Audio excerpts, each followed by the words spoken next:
Momen Menkeu Purbaya jadi rebutan foto di Bursa Efek Indonesia, tetap santai dengan pose jempol andalannya. Menteri Keuangan Purbaya Yudi Sadewa menghadiri acara di Gedung Bursa Efek Indonesia, Kamis, 9 Oktober 2025. Kedatangan Purbaya di markas pasar modal tersebut menarik perhatian besar, terutama dari para peserta acara dan investor muda. Video yang diunggah menunjukkan suasana ramai di lobi Gedung BI.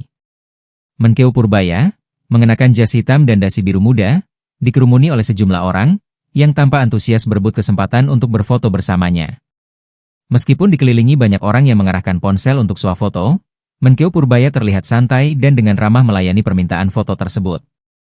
Ia bahkan tampak memamerkan gaya andalannya yang mengacungkan satu jempol, thumbs up,